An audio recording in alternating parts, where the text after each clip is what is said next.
Welcome to Overcoming. I'm your host, Chuck Herrick. Those of us who have had trauma in our life or something we have to overcome, a lot of times we just focus on the negative. We can't even see those people who are there in front of us helping us to overcome and move through life. This week, I'd like to talk about what I call strangers and angels. The people who have been around me in my life that have given me that little oomph, that little hope, that thing to carry on. And I'd like to talk about those. You know, it hit me one day. I was at a friend's house and as I was driving home, and I had realized with everything that's happened in my life, just how lucky I was. I had a very traumatic childhood, suffering severe abuse at the hands of my mother and stepfather. In addition, I've been in several major accidents in my life. And when I was 16, I remember I was driving my car one time, can't even remember how fast, and I hit a patch of water and rolled my car. And I don't advise this, but the only thing that saved me that time was not wearing a seatbelt. And the reason for that, as the car started to spin, I remember watching the rearview mirror just roll around. And I remember counting 7 times in slow motion. And then it hit an embankment and rolled down a hill.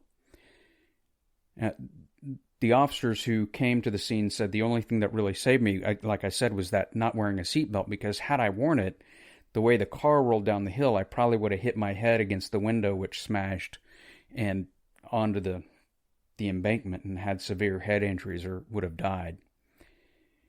Another time I was with my girlfriend at the time. We were driving on a mountain pass in Colorado and hit some black ice.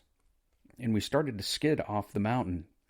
And I remember going over the embankment and starting to head down. And in the middle of nowhere, my car hit the one tree.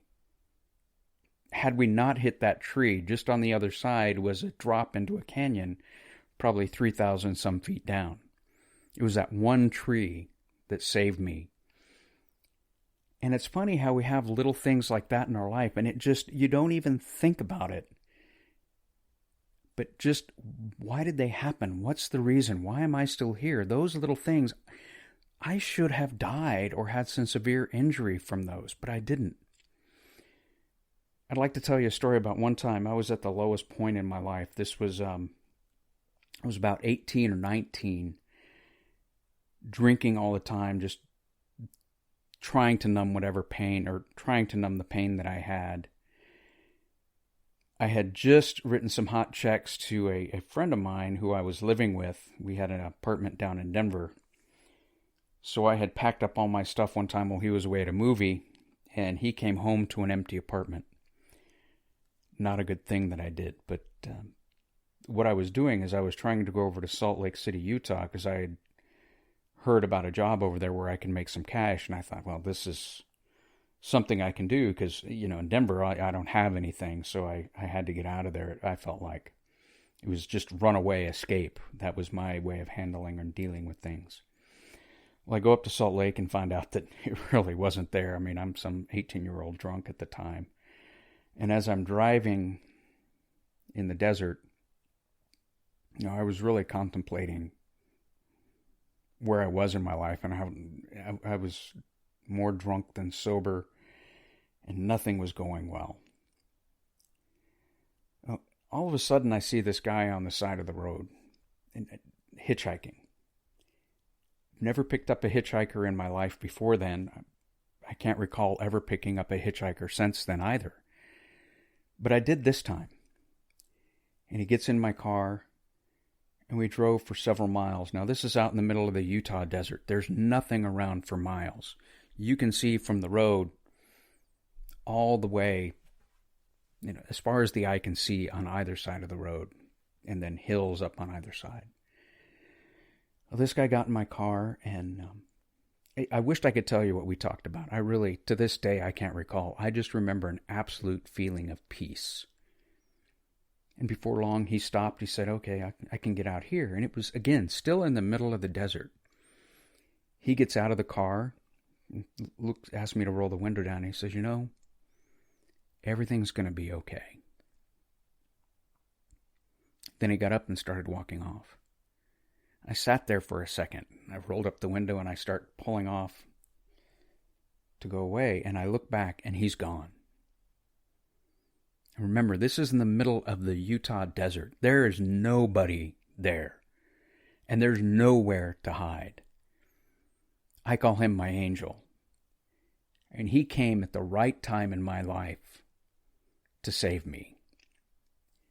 And there have been other times. I remember once when I was younger, my stepdad had really just beat the crud out of my mom, put her in a hospital for a while. And there was a sheriff's officer in Mesa County who let my brothers and I stay in his house on the floor. I really can't recall. I remember it being the good part of a school year. And we just stayed on his floor, and my mom was out of the hospital. She was back with us, and we all stayed there until she was well enough for us to go get another apartment. It's those little things along the way that, as I look back on my life, there's always been somebody in my corner. Even at my lowest and the worst, there's always been somebody there. Just to help, to give me that nudge when I needed it. So I ask you in your life, who has been there for you? What have been the things that you've come across? Who's helped you as you've gone through your life? Now think back, it might have been somebody you didn't even think about at the time. But who's been there to help you? We all have somebody. And when you find that, that's real connection. That's something I think in today's age we really truly need and crave.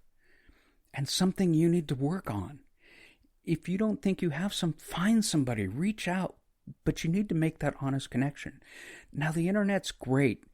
All the social networks that are out there, but you really, and I can't stress this enough, there needs to be somewhere where you can look across somebody and see them in the eye, and it gives you a whole new perspective to where you can just do that. Live one more day. Keep going one more day. They can be your accountability partner, somebody you check in with. Or if you know somebody who's on the edge, you need to do that. Reach out to them and do that. And I'll share another little story. One time I was living in an apartment. I was on the ground floor. And this was right before I committed my suicide attempt. And I remember I was just down and standing on my patio. And one of the neighbors who was there just walked up and she said, "Hey, are you okay?" And I sort of cleaned myself up and said, "Yeah, I'm just really lonely right now, or sad." I can't remember what I said, but anything to get her out of there. There was somebody else there. Had I just reached out and said, I need somebody to talk to, maybe I wouldn't have tried. Maybe I wouldn't have woken up in the hospital a couple days later, wondering what the hell, how come I failed at this too? Thank goodness I did. Because since then, I've got to watch my daughter grow up. I've watched the birth of my granddaughter, and now I have a lovely 8-year-old granddaughter who is my world. So I'm really hoping you can reach out and you can find that stranger, that angel, just somebody who's there that might just come up to you maybe in a supermarket or somewhere and say, "Hello, how are you doing today?" Just reach out. Give them an honest, "Hi, thanks for talking." Do something. We all, in today's world, need that connection. We need something to help us, to help each other. We need to really keep track and help one another, to do things, to be there.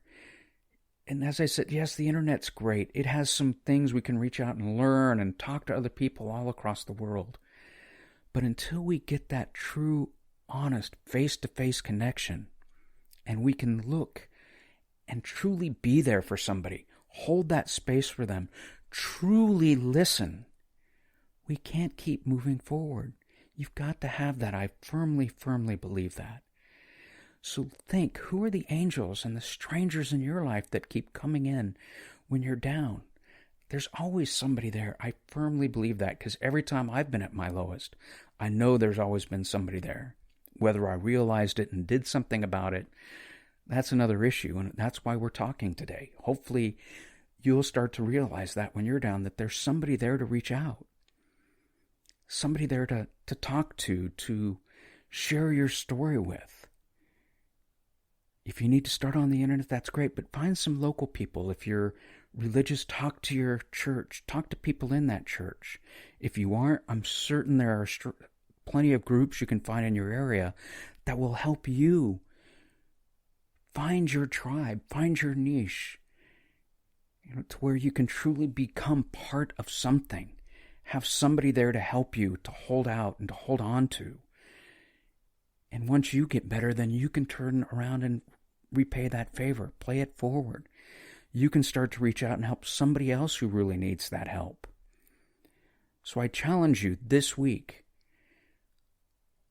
think about those people in your life who are there to help you. Think about the things they're trying to do that are the people there at the right time. Or if you aren't a person who is in need of that, think about those in your life who you need to reach out to, who you can truly help. And just look them in the eye and say, hey, how you doing? Be honest about it. Try to create that connection and hold each other accountable. Be there for one another. Just give each other one more day. That's all you need to do. Thank you. I look forward to keeping this conversation going, and I will talk to you